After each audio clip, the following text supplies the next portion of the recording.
بسم اللہ الرحمن الرحیم۔ ناظرین، آج ہم بحث کریں گے توہین پرستی کے حوالے سے کہ وہ کسے کہتے ہیں۔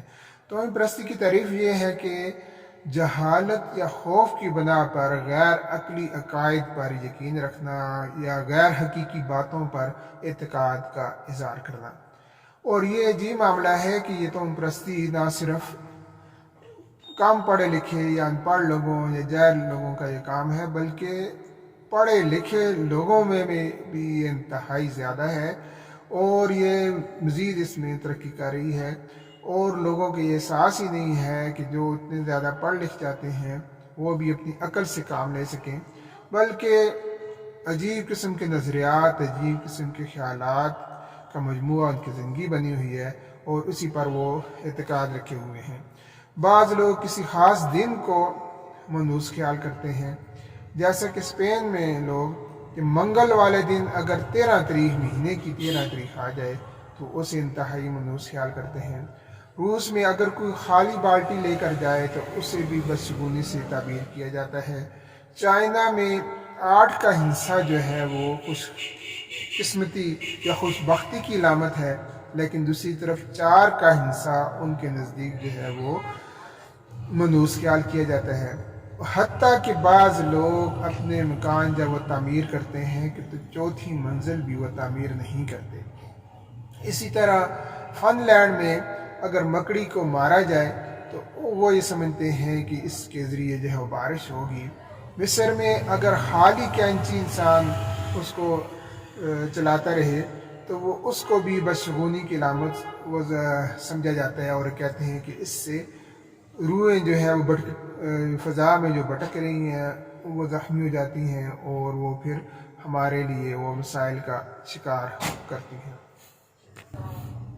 پرتگال میں الٹا چلنے کو بھی بدشگونی سے تعمیر کیا جاتا ہے، اور یہ کہا جاتا ہے کہ اس سے جو ہے برائی کو راستہ ملتا ہے۔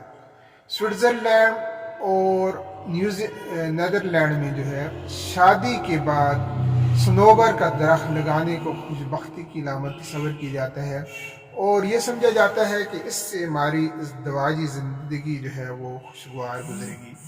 اسی طرح مغرب میں سفید مرغی کو رحمت کی علامت اور سیاہ مرغی کو شیطان کی علامت جو ہے وہ تصور کیا جاتا ہے۔ اسی طرح برطانیہ میں چونٹی کی آمد کو برے موسم سے تشبیہ دی جاتی ہے، اور وہی چونٹیاں اگر قطار کی صورت میں جا رہی ہوں تو اسے کہا جاتا ہے کہ یہ ایک بارش کی علامت ہے۔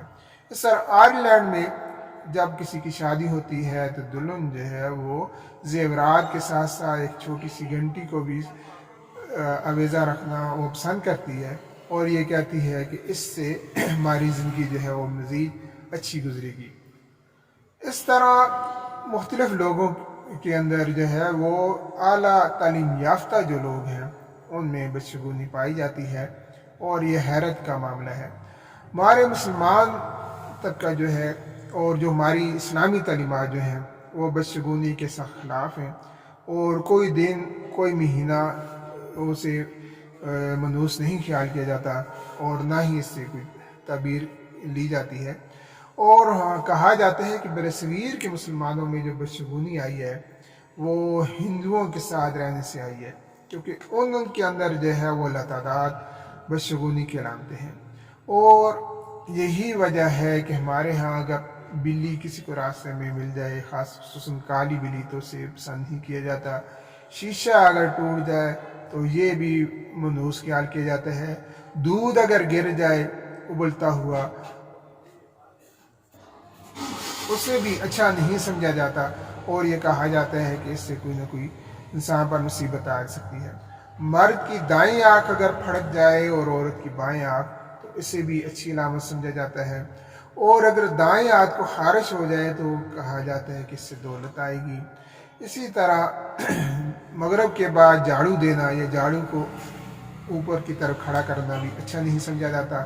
جان باز اگر بچھائی جائے تو اس کا کونا جو ہے وہ ایک سائڈ پہ اسے فولڈ کر دیا جاتا ہے، اور یہ سمجھا یہ جاتا ہے کہ ایسے نہ کیا تو شیطان اس پر نماز پڑھ لے گا۔ حالانکہ شیطان کو نماز سے کیا غرض ہے؟ سوچ لیجئے کہ جس شیطان نے ایک سجدہ نہیں کیا تو وہ نماز کیا پڑھے گا؟ لیکن بہرحال یہ بدشگونیاں جو کہ ہمارے اندر موجود ہیں.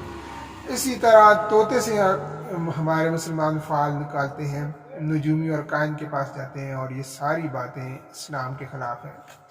یہ بدشگونی کے جو معاملات ہیں وہ اسلام سے پہلے کے بھی ہیں، اور یہی وجہ تھی کہ قریش مکہ جو تھے وہ بچوں کی پیدائش کو بدشگونی سے تعبیر کیا کرتے تھے اور انتہائی ظلم اور سفاکی کا مظاہرہ کرتے ہوئے انہیں زندہ درگور کر دیا کرتے تھے.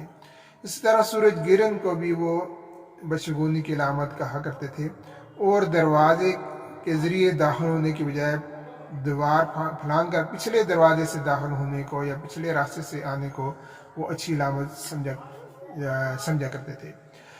اس طرح یہ جو باتیں ہیں یہ ساری یہ بدشگونی کی علامتیں ہیں، بدشگونی کی عادات ہیں، توہم پرستی ہے اور غیر عقلی عقائد پر یقین رکھنا ہے، جسے اچھی صحت کی علامت بھی نہیں کہا جا سکتا، اور اسے نفسیاتی بیماری سے بھی موسوم کیا جا سکتا ہے. اس لیے اگر ہمارے اندر اس طرح کی کوئی بات ہے تو ہمیں اس سے نجات حاصل کرنی چاہیے، دور کرنے کی کوشش کرنی چاہیے، اسلامی تعلیمات سے رہنمائی لینی چاہیے. خصوصاً اسلام جو کہ 1400 سال پرانا ہے اور وہ بھی بدشگونی پر کسی قسم کا یقین نہیں رکھتا، توہم پرستی کو وہ یکسر مسترد کرتا ہے. تو اس لیے یہ نہ صرف قدیم ہے بلکہ جدید تقاضوں کے مطابق دین ہے، اور جو ہمیں عقل اور شعور کے ساتھ فیصلہ کرنے کی ترغیب دیتا ہے. اس لیے ہمیں کسی قسم کی بدشگونی سے پرہیز کرنا چاہیے، اور یہ عقلی دلیلوں کے بھی خلاف ہے، عقل کے بھی خلاف ہے اور دین کے بھی خلاف ہے. اور ایسے لوگ جو کہ اس پر یقین رکھتے ہیں، ساتھ پڑھے لکھے بھی ہیں، ان کی عقل پر ماتم ہی کیا جا سکتا ہے.